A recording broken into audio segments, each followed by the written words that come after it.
नमस्कार। कार्यक्रम देशमा आजमा स्वागत छ। म विष्णु बसौला।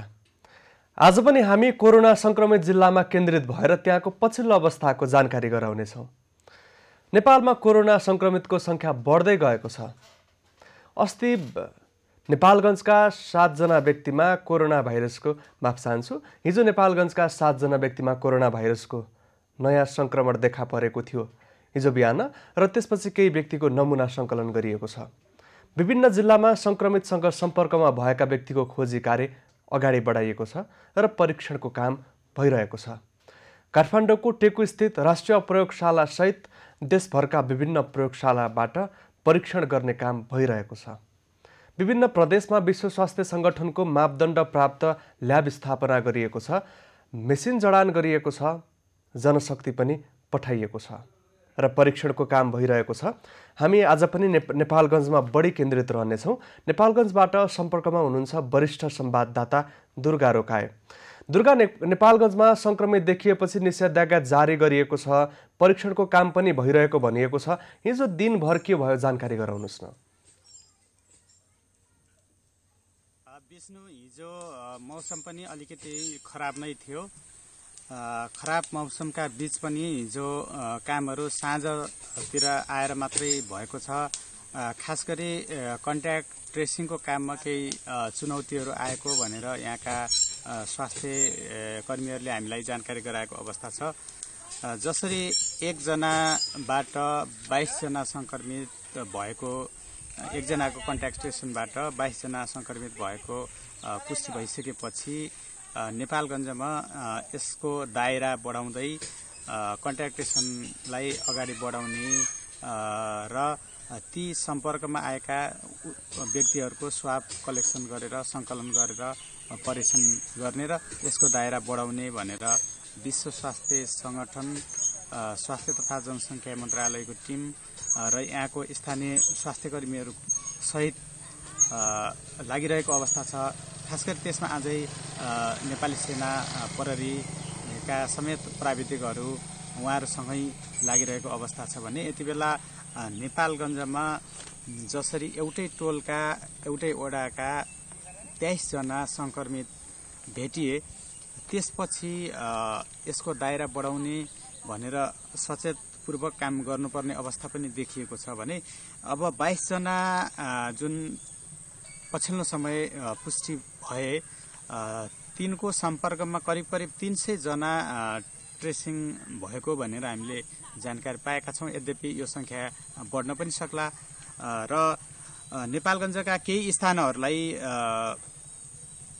जस्तो नाउटोल, पण्डला, मोहल्ला, भैरवटोल, रानी तलाउ, टाङ्गा स्टेसन यस्ता स्थानहरू जो चाहिँ सङ्क्रमित व्यक्तिहरूका सम्पर्कमा रहेको भनिएको छ र यी ठाउँहरू अलि जोखिमपूर्ण ठाउँहरू पनि भएको भनेर मापन गरे पश्चात स्वास्थ्य कर्मीहरूको टोलीले यति बेला स्वाब सङ्कलनको काम एकै ठाउँबाट गरिरहेको अवस्था छ।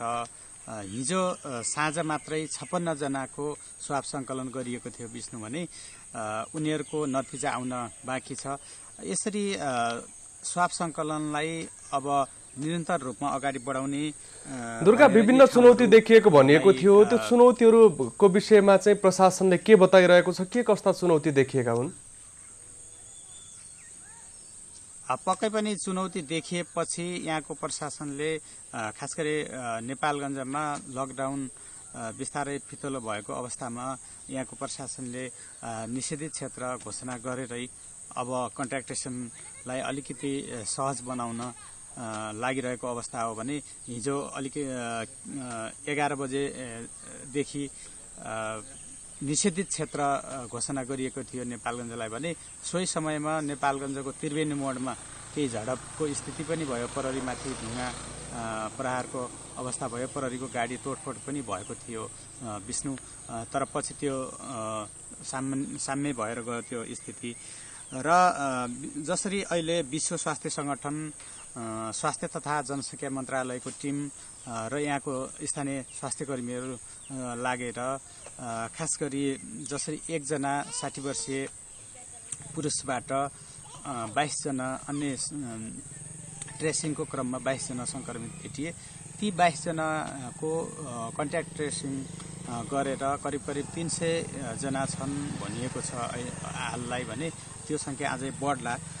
यसरी यस स्वाब सङ्कलन कार्य अगाडि बढाइएको छ। यो अब बिहानैदेखि सुरु भइसकेको छ विष्णु भने। अर्कोतर्फ जुन 23 जना संक्रमित भेटिएका छन् ती सबैको स्वास्थ्य अवस्था सामान्य नै छ अहिलेसम्म। दुर्गा, उनीहरूलाई अहिले स्वास्थ्य अवस्था सामान्य भएको भनेर खजुरामा राखिएको छ कोरोना विशेष अस्पतालमा। 50 शय्याको अस्पतालमा 23 जना 23वटा शय्या त भरिसकेको छ। अब बाँकी व्यक्ति संक्रमित देखिएको अवस्थामा त्यहाँ राख्न नसक्ने अवस्था रहने विभिन्न किसिमको मूल्याङ्कन भइरहेको छ। त्यसको लागि व्यवस्थापनको तयारी कसरी भइरहेको छ? के तयारी भएको छ? विष्णु, पक्कै पनि यहाँले भने जस्तै बाँकेको खजुरामा 50 बेडको शय्या छ, जो 6वटा बेड आइसियु र 3वटा भेन्टिलेटर सहितको व्यवस्थापन गरिएको छ। यससहित 50 बेड भने अब 23 बेड यहाँ चाहिँ अहिले संक्रमितहरू राखिएको छ। जसरी संक्रमितहरू देखिए यो चेक जाँचको क्रममा यसरी नै वृद्धि भयो भने भोलि आइसोलेसनको समस्या पर्न सक्ने स्थिति पनि छ पक्कै पनि। त्यसतर्फ अस्ति मात्रै प्रदेश नम्बर 5 का सामाजिक विकास मन्त्री सुदर्शन बराल नेपालगञ्ज आएर छलफल गरेको अवस्था पनि हो। अहिले नेपालगञ्जको डेन्टल अस्पताल जो पहिले नै कोरोना विशेष यो आइसोलेसन बनाउने भनेर त्यहाँ 40वटा बेड तयार गरिएको छ भने यसपछि जहाँ खजुरा पछि त्यो डेन्टल अस्पतालको बेडहरू प्रयोग गर्ने भनिएको छ। त्यसपछि यहाँका जुन अस्पतालहरू छन् नेपालगञ्ज मेडिकल कलेज कोलपुरमा चाहिँ तेस्रो चरणका संक्रमितहरूलाई लग्ने भनेर यसअघि नै नेपाल सरकारले त्यो निर्णय गरिसकेको अवस्था छ विष्णु भने। तत्काल धेरैभन्दा धेरै संख्या वृद्धि भयो भने पक्कै पनि यो आइसोलेसनको अवस्था पनि आइसोलेसन अस्पतालको पनि समस्या हुन सक्छ। यसतर्फ पनि नेपाल सरकार स्वास्थ्य तथा जनसङ्ख्या मन्त्रालयले यसतर्फ पनि ध्यान दिनुपर्ने देखिन्छ। हामीले त्यो देखिरहेका छौँ विष्णु भने। अर्कोतर्फ जसरी संक्रमित बढ्न सक्ने अवस्था छ त्यसतर्फ स्वास्थ्य सामग्रीहरू अहिले हुन त यहाँका स्वास्थ्य कार्यालयले मैले बिहान मात्रै सम्पर्क गरेको थिएँ। स्वास्थ्य कार्यालयले चाहिँ हामीलाई अहिले चाहिने मात्रामा छ, त्यस्तो खासै समस्या छैन भनिरहेको अवस्था छ। तर पनि भोलि त्यो खालको अवस्था आयो भने मौजुदा राख्नुपर्ने त्यतातिर पनि देखिन्छ। किनभने किटहरूदेखि लिएर पिपीदेखि लिएर थुप्रै स्वास्थ्यसँग सम्बन्धित स्वास्थ्य सामग्रीहरू मौजुदा राख्नुपर्ने अवस्था पनि छ विष्णु। अहिले यद्यपि उहाँहरूले केही मौजुदा छ भनिरहेको अवस्थामा बेला बेलामा हामीले ठाउँ ठाउँबाट स्वास्थ्य सामग्रीहरू अभाव भइरहेको, खास गरी किटहरू केमिकलहरू अभाव भइरहेको भन्ने समाचारहरू पनि सुनिरहेका छौँ। त्यसतर्फ पनि ध्यान दिनुपर्ने देखिन्छ भने अहिलेसम्म बाँकेको कुरा गर्दा भेरी अस्पताल नेपालगञ्ज जहाँ चाहिँ 358 वटा स्वाब पीसीआर विधिबाट सङ्कलन गरेर त्यसको नतिजा आइसकेको छ र 23 जनामा कोरोना संक्रमण पुष्टि भइसकेको अवस्था छ भने हिजो साँझ मात्रै 56 वटा स्वाब कलेक्सन भएको छ भने आज बिहानैदेखि स्वाब सङ्कलनको काम अगाडि बढाइएको छ विष्णु। स्वाब सङ्कलनको लागि स्वास्थ्य कर्मीको टिम त परिचालन गरिएको छ। अब प्रारम्भिक चरणमा 300 जना व्यक्तिको स्वाब सङ्कलन गर्ने भनिरहँदा यो कहिलेसम्म कति समयभित्र यो स्वाब सङ्कलन गरिसक्ने विषयमा केही जानकारी छ?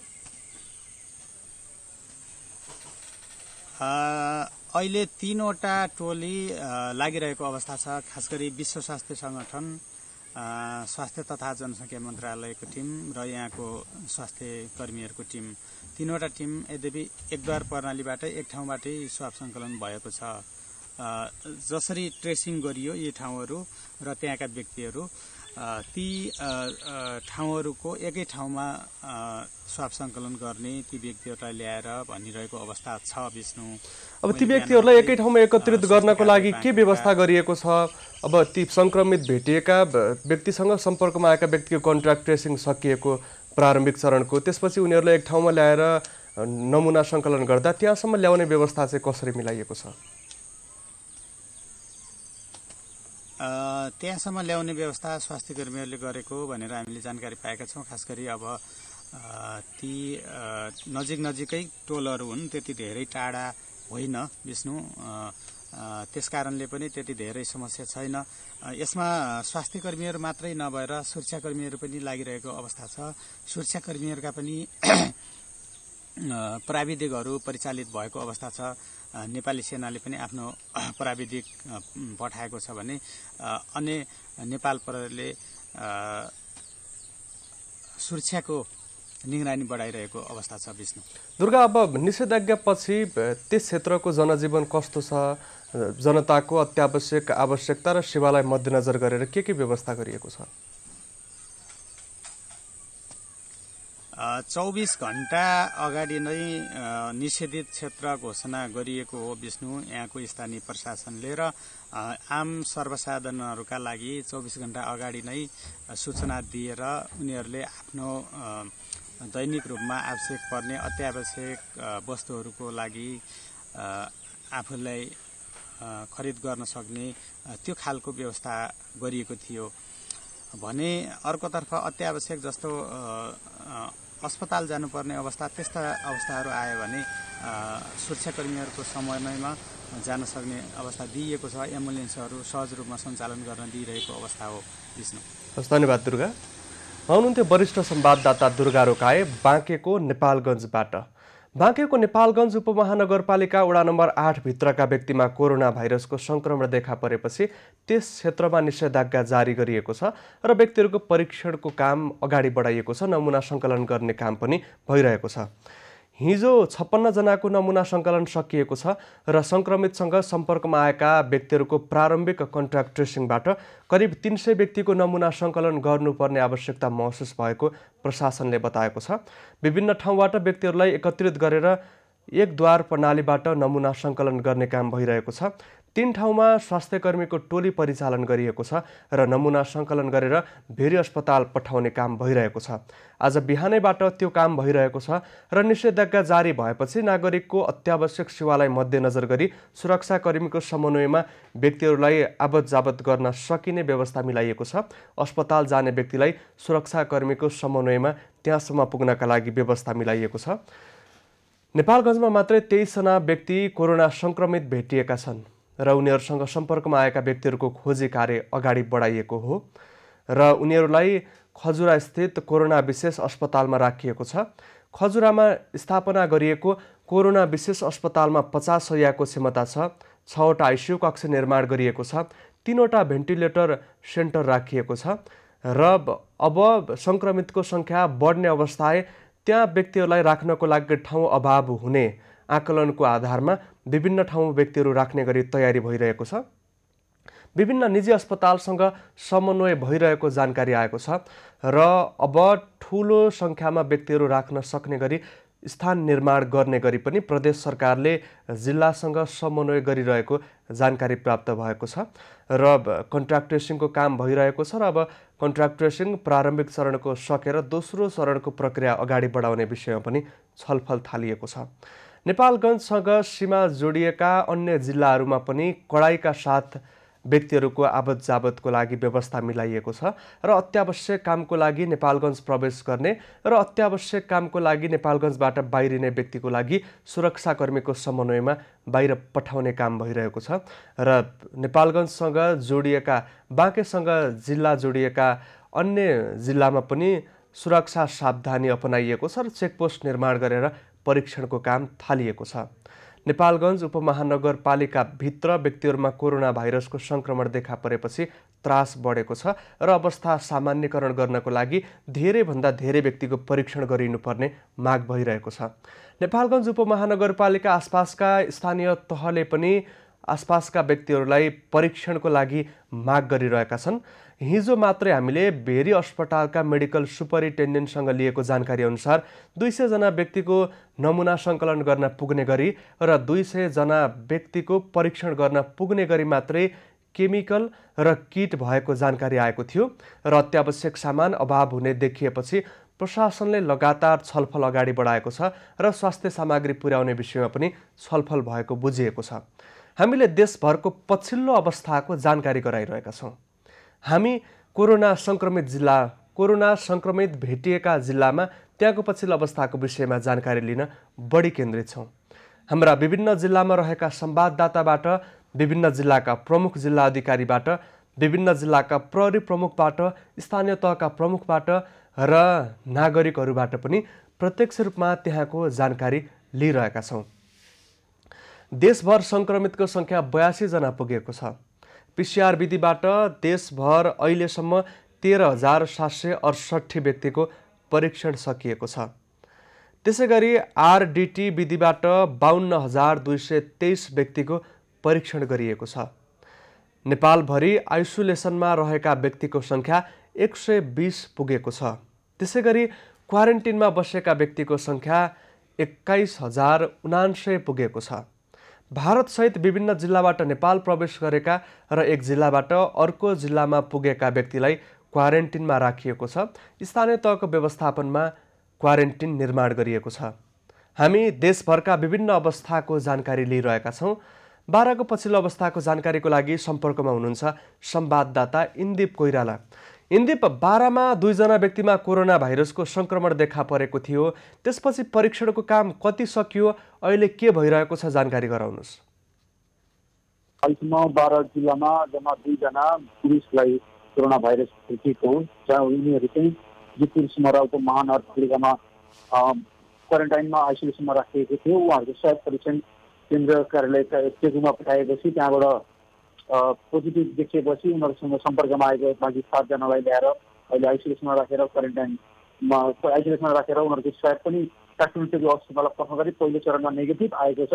र यस विषयमा अलिकति खुसी कुरा गर्नलाई मसित हामीसँग यहाँ सँगै हुनुहुन्छ कृष्ण गेरे सर हुनुहुन्छ। उहाँ चाहिँ जिल्ला प्रशासन कार्यालय बारा अन्तर्गत इलाका प्रशासन कार्यालय सिमराका प्रमुख पनि हुनुहुन्छ। कृष्ण सर, यहाँलाई स्वागत छ कार्यक्रममा। बारामा 2 जनालाई कोरोना भाइरस भेटिएपछि त्यसपछिको तयारी के गरियो, पछि के भयो र अहिले कोरोना सङ्क्रमित व्यक्तिहरूको अवस्था कस्तो छ र उहाँको सम्पर्क आएको मान्छेहरू खोजी कार्य कस्तो भइरहेको छ? जनालाई सङ्क्रमण पुष्टि भइसकेपछि उहाँहरू चाहिँ बसोबास गरिरहेको स्थानमा चाहिँ प्रहरीले अहिले चाहिँ एक किसिमको सिल भन्छ आवागमनलाई पूर्ण निषेध गरेको छ र उहाँहरूको सबभन्दा नजिकको सम्पर्कमा आउनुभएका परिवारका सदस्यहरू जुन क्लोज कन्ट्याक्टमा भनिन्छ, एकजनाको चाहिँ 5 जना हुनुहुँदैछ, अर्को 2 जना। उहाँहरूको चाहिँ यो स्वाब टेस्ट गर्दाखेरि उहाँहरू प्रथम चरणको चाहिँ रिजल्ट नेगेटिभ आएको छ भन्नेलाई चाहिँ हाम्रो प्राविधिक डाक्टर साहबहरूले जानकारी गराउनु भएको छ। त्यो बाहेक उहाँहरूको नजिकमा आउने अन्य 55 जना हामीले आइडेन्टिफाई गरिसकेका छौँ। यसमा चाहिँ यो कन्ट्याक्ट ट्रेसिङ भन्दो रहेछ टेक्निकल ल्याङ्ग्वेजमा। नेपाल आर्मी, नेपाल प्रहरी, सशस्त्र प्रहरी बल र अन्य स्वास्थ्य प्राविधिकहरूको टिमले जोइन्टली उहाँहरूलाई खोजिरहनु भएको छ, ट्रेसिङ गरेर। ठ्याक्कै अहिले चाहिँ के भइरहेछ? जस्तो सङ्क्रमण देखेपछि उनीहरूसँग आउने मान्छेले अब यहाँ त विशेष कोरोना अस्पतालको स्थायी विशेष कोरोना अस्पतालको प्रवक्ता पनि हुन्छ, यहाँलाई धेरै जानकारी होला। ठ्याक्कै कोरोना देखिसकेपछि 2वटा सिल गर्ने कुरा भयो, एउटावटा सिल गर्न सकिएन, राजमार्ग भएको कारण भनियो, अर्को सिल गरियो, त्यसपछि चाहिँ के भयो ठ्याक्कै बताइदिनुहोस्। त्यसपछि चाहिँ सबभन्दा पहिला उहाँहरूको सबभन्दा नजिकको चाहिँ फ्यामिली मेम्बरहरू र उहाँसँग एकदम क्लोज कन्ट्याक्टमा आउनु भएको 7 जनालाई हामी ल्याएर अनि उहाँहरूको स्वाब सङ्कलन गरेर ल्याबमा पठाइयो। उहाँहरूको त्यो रिजल्ट आयो, रिजल्ट आउँदा नेगेटिभ भनेर आयो। त्यसपछि त्योभन्दा अलिक टाढाको जो सम्पर्कमा आउनुहुन्छ 55 जना आइडेन्टिफाई भए। उहाँहरूलाई चाहिँ अहिले हामीले होम क्वारेन्टाइन जस्तो राखेका छौँ र उहाँहरूको चाहिँ ऱ्यान्डमली गर्ने कि अब चाहिँ प्रत्येक इन्डिभिजुअल 1-2 गर्दै जाने भन्ने कुरा चाहिँ डिसिजन भइसकेको छैन। अहिले हामीसँग चाहिँ यो अब RDT त अब नगर्ने भन्ने कुरा भइसक्यो। त्यो बाहेक PCR भन्दो रहेछ पोलिमेरिक चेन रियाक्सन, हामीलाई यो टेक्निकल कुराहरू धेरै आउँदैन। त्यसको लागि चाहिँ अहिले हामीलाई इक्विपमेन्टको अभाव छ। इक्विपमेन्ट आएपछि उहाँहरूको टेस्ट कसरी भन्ने कुरा डिसिजन। जस्तो यो भनेपछि अहिले टेस्ट हुन नसकेको या तपाईँहरूसँग परीक्षण गर्ने सामग्री नभएर परीक्षण हुन नसक्यो। हजुर। अनि यसको लागि के पहल भइरहेछ, कहाँ पहल पहल भइरहेको छ। अब यो हाम्रो प्रदेश सरकारलाई हामीले अनुरोध गरिरहेका छौँ। हाम्रो यहाँको प्रमुख जिल्ला अधिकारीज्यूले समन्वय गरिरहनु भएको छ। त्यसै गरी हाम्रो मेयर साहब जसले चाहिँ यो कोरोना अस्थायी अस्पतालको चाहिँ नेतृत्व गरिरहनु भएको छ, उहाँले पनि पहल गरिरहनु भएको छ। जस्तो अब परीक्षण गर्ने उपकरणहरू कमी हुँदाखेरि त त्यहाँ बसेका सिल गरेका मानिसहरू अथवा जिल्लाभरिका मानिसहरू पनि त एउटा त्रासमा बसिरहेछ नि परीक्षण नहुँदाखेरि। त्यस्तो त्रास नै बस्नुपर्ने अवस्था छैन। हजुर, हामीले त्यो सर्टेन एरियालाई आवागमन मात्रै निषेध गरिएको, सिल भन्नाले पुरै बन्द गरेर मान्छेलाई उकुस मुकुस पारिएको होइन। एक त यो हाइवेमा छ, हाइवेमा भएको कारणले गर्दा त्यहाँ हामीले पुरै सिल गरेर पूर्ण निषेध आवागमन निषेध गर्न सक्ने अवस्था पनि छैन। त्यही भएर हामीले लगभग 200 मिटरको पेरिफेरीलाई चाहिँ मान्छेहरूको आवागमन कन्ट्रोल गरेको छ। अब यो उपकरण कहिलेसम्म हजुरसँग उपलब्ध हुन्छ, कहिले परीक्षण गरिन्छ, के छ? उपकरण 1-2 दिनमा आउँछ भन्दा आश्वासन भएको पनि 2-3 दिन भइसक्यो। हजुर, अब आउला भन्ने आशा। जस्तो कोरोना संक्रमित 2 जनालाई फेरि पनि चेक गर्दाखेरि पोजिटिभ आयो भन्ने कुरा छ, यो कुरा चाहिँ के हो? मैले सुनेको पनि त्यही हो। ठ्याक्कै हामी यसको प्राविधिक मान्छे परेन। हजुर, जस्तो तपाईँ त्यहाँको प्रभावता पनि भएको कारणले गर्दा तपाईँ त्यहाँले आफै पनि हुनुहुन्छ, ठ्याक्कै अहिले तपाईँहरूको यसमा चाहिँ कतिजना क्वारेन्टाइनमा हुनुहुन्छ, कतिजना आइसोलेसनमा हुनुहुन्छ? अहिले हामीकोमा क्वारेन्टाइनमा 8 जना हुनुहुन्छ, आइसोलेसनमा चाहिँ 7 जना जुन चाहिँ यो संक्रमित पुष्टि भएका मान्छेको नजिकको आफन्तहरू हुनुहुन्छ र उहाँको प्रथम चरणको चाहिँ टेस्ट चाहिँ नेगेटिभ आइसकेको छ। विष्णु, अहिले हामी उहाँसँग कुरा गरिरहेका छौँ, हजुरले पनि जानकारी पाइसक्नुभयो। हामीसँग 12 जिल्लामा सामग्री कमीले गर्दा पनि चेकजाँच हुन नसकेको भनेर उहाँले बताइरहनु भएको छ र सामग्री 1-2 दिन आउने भने पनि यो 1 हप्ता जति हुन लागिसक्यो, अहिलेसम्म आएको छैन र यहाँ स्थानीयहरू एउटा त्रसित भएको अवस्था छ। अब स्थानीयहरूको एउटा मनोवैज्ञानिकमा अलिकति त्रसित भएकोलाई न्यूनीकरण गर्नलाई चाहिँ यहाँले के पहल गर्नुभएको छ? अब त्यस्तो प्यानिक हुनु पर्दैन, त्रसित हुनु पर्दैन। आफू अलि अलर्ट बसौँ, सतर्क रहौँ, सरसफाइमा ध्यान दिउँ, साबुन पानीले हात धौँ, सेनिटाइजर मास्क प्रयोग गरौँ, अनावश्यक मुभमेन्टहरू नगरौँ। अब काम नपरिकन, अत्यावश्यक काम नपरिकन घरबाट बाहिर ननिस्कौँ, आफू शान्त रहेर बसौँ। हामीले गर्नुपर्ने कामहरू हामीले गरिरहेका छौँ। नेपाल सरकारले प्रतिनिधिको हैसियतले जे गर्न सकिन्छ त्यो हामीले यहाँ गरिरहेछौँ। स्वास्थ्य कर्मीहरू खट्नु भएको छ, सुरक्षा कर्मीहरू खट्नु भएको छ, त्यस्तो आदिन पर्ने अवस्था। अनि यहाँहरू दिनरात अब फ्रन्ट लाइनमा बसेर मिडिया के अरे हाम्रो स्वास्थ्य कर्मी त्यसपछि जिल्ला प्रशासनको सहयोग पाएको छौँ। तर अब ठ्याक्कै कस्तो छ भने तपाईँको 50 जनालाई संक्रमण आएको मान्छेबाट अरूलाई पनि फैलिने त्रास छ। यसलाई चाहिँ 50 जनालाई चाहिँ क्वारेन्टाइनमा राख्नु नि किन अप्ठ्यारो भयो? पहिला मेन कुरा त उहाँहरूको जो क्लोज कन्ट्याक्टमा आउनुभयो उहाँहरूकोमै नेगेटिभ देखिसकेपछि त्यो बाहेक अरू टाढाको हुनुहुन्छ उहाँहरूलाई पनि हामी यो हाम्रो यो भिटिएम भन्दो रहेछ, यो स्वाब टेस्टको लागि चाहिँ स्वाब कलेक्सनको इक्विपमेन्ट त्यो आएपछि अनि हामीले ऱ्यान्डमली या हामीसँग सफिसियन्ट मतलब भयो भने इक्विपमेन्ट भयो भने चाहिँ इन्डिभिजुअली सबै पछ्याउन दामी गर्छौँ। त्यस पछाडि पनि फेरि थर्ड स्टेजमा चाहिँ जो यो संक्रमितहरू ब्याङ्कमा जानुभएको भनेर आएको छ। अनि त्यो ब्याङ्कमा चाहिँ उहाँहरू गइसकेपछि एक दिन चाहिँ 47 जनाले सेवा लिनु भएको छ, अर्को दिन 34 जनाले सेवा लिनु भएको छ। उहाँहरू चाहिँ आइडेन्टिफाई भइसक्नु भएको छ। फेरि त्यो उहाँतिर लाग्छ टेस्टको लागि। जस्तो अब 12 जिल्लामा 8,30,000 हाराहारीमा मानिसहरू बस्नुहुन्छ। अब अहिले हामीसँग 50 जनालाई चेक गर्ने पनि उपकरण छैन। जिल्लाको समग्र कुरा गर्ने हो भने त यो त हामीसँग त अभावमा बसिरहेछौँ। होइन, 8 लाख जनसङ्ख्या छ भन्दैमा 8 लाखको हामीले टेस्ट गर्ने होइन। जो चाहिँ कोरोना संक्रमित देखियो, जसमा चाहिँ लक्षणहरू देखिएको छन् या कोरोना संक्रमितको नजिकमा हुनुहुन्छ, उहाँको सम्पर्कमा आउनु भएको छ, उहाँहरूलाई टेस्ट गर्ने। विष्णु, अहिले हामी कुरा गरिरहेका छौँ इलाका प्रशासन कार्यालयका प्रमुख कृष्ण गैरेसँग कुरा गरिरहेका छौँ। उहाँले बताउनु भए अनुसार अहिले 12 जिल्लामा कुनै उपकरण छैन, टेस्टमा समस्या परेको उहाँले बताइरहनु भएको छ। विष्णु, धन्यवाद इन्दिप। उहाँ हुनुहुन्थ्यो संवाददाता इन्दिप कोइराला 12बाट। 12मा 2 जना व्यक्तिमा कोरोना भाइरसको संक्रमण देखा परेको छ र उनीहरूको उपचार भइरहेको छ नारायणी उपक्षेत्रीय अस्पताल पर्सामा। र संक्रमितसँग सम्पर्कमा आएका केही व्यक्तिहरूको नमुना सङ्कलन गरिए पनि संक्रमितसँग प्रत्यक्ष सम्पर्कमा आएका भनिएका धेरै व्यक्तिको नमुना सङ्कलन गर्नको लागि जिल्लाभित्र नमुना सङ्कलन गर्ने सामग्रीको अभाव भइरहेको छ र सामग्री अभावले नमुना सङ्कलन गर्ने काम रोकिएको 3 दिन बितिसकेको छ। तर सामग्री पठाएर नमुना सङ्कलनको काम सुरु गर्न सकिएको छैन। सङ्क्रमितको सम्पर्कमा आएका व्यक्तिको नमुना सङ्कलन गर्न नसक्दा पहिलो उनीहरूमा मनोवैज्ञानिक त्रास बढेको छ। दोस्रो, ती सङ्क्रमितबाट अन्य सङ्क्रमित ती प्रत्यक्ष सङ्क्रमितसँग सङ्क्रमण भए अन्य व्यक्तिमा सङ्क्रमण फैलन सक्ने खतरा बढेको छ र चेक जाँचमा ढिलाइ हुँदा जोखिम अझ बढ्न सक्ने अवस्था रहनेछ। यसर्थ चेक जाँचको प्रक्रिया अगाडि बढाउनका लागि स्वास्थ्य सामग्री पर्याप्त मात्रामा देशभित्र समेत नभएको पाइएको छ।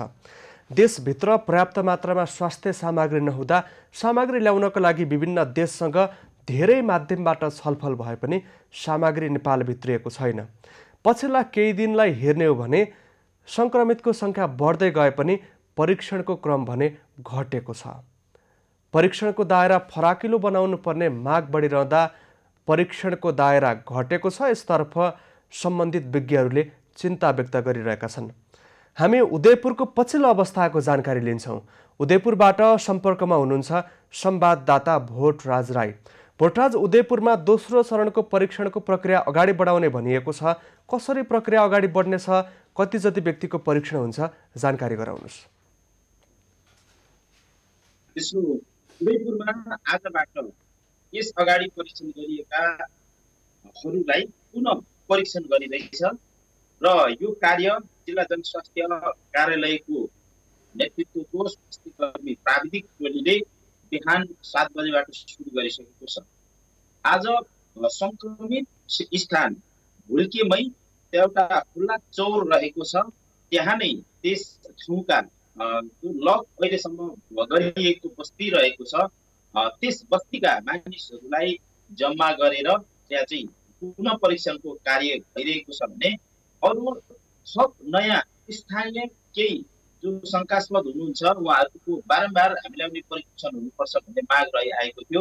उहाँहरूको पनि परीक्षण केही मात्रामा हुने जानकारी भएको छ। खास गरी पुरानो र पुनः परीक्षणको हिसाबले र नयाँ गरेर करिब 350 जनाको चाहिँ यस बेला नमुना स्वाब सङ्कलन गर्ने जानकारी आएको छ। यो अहिले एकदमै उदयपुर जिल्लाको सन्दर्भमा जरुरी थियो।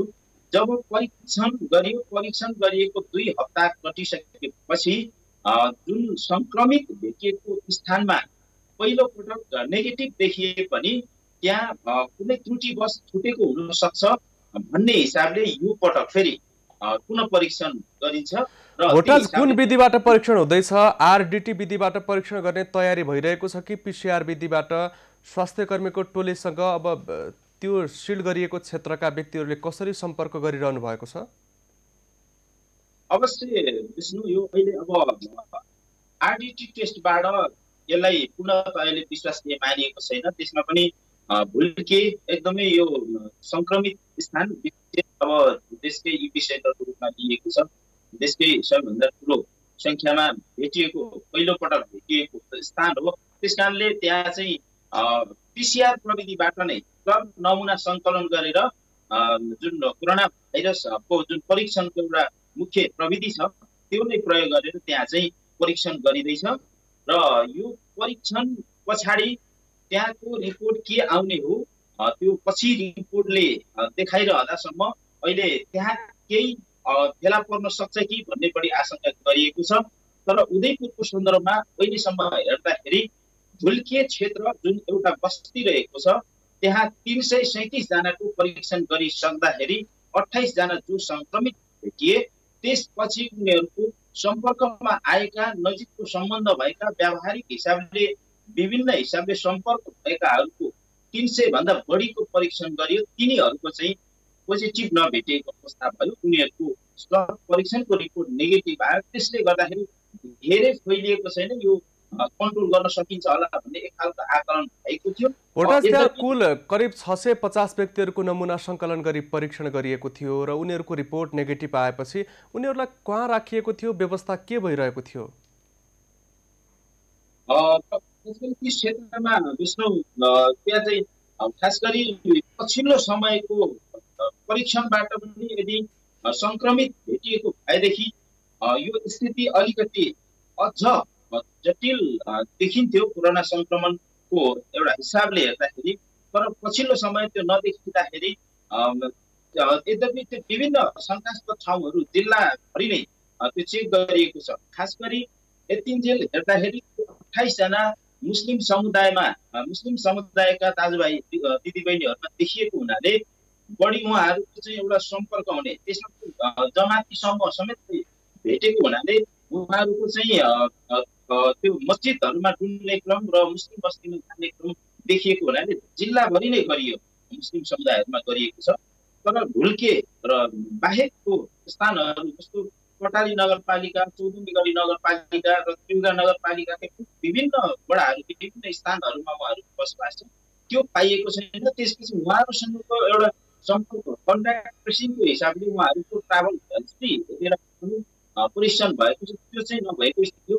तर अहिले अब जसरी अहिले चाहिँ पुनः स्वाब नमुना सङ्कलन गरेर परीक्षण गरिँदैछ, यो अब यसको के आउला भन्ने खालको एक खालको चाहिँ अब त्यो यसको परिणामको एक खालको प्रतीक्षामा रहेको अवस्था हुन्छ। धन्यवाद भोटराज। उहाँ हुनुहुन्थ्यो उदयपुरबाट संवाददाता भोटराज राई।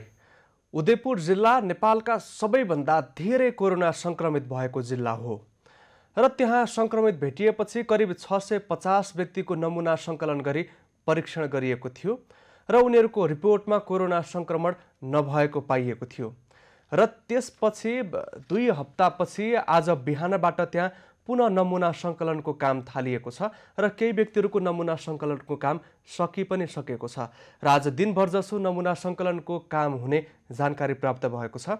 PCR विधिबाट परीक्षण गर्ने गरी थ्रोट स्वाब सहित नमुना सङ्कलन गर्ने काम अगाडि बढेको हो र सङ्क्रमित पुगेको आशंका गरिएका विभिन्न क्षेत्रका व्यक्तिहरूको परीक्षणको लागि पनि नमुना सङ्कलनको काम अगाडि बढाइएको छ।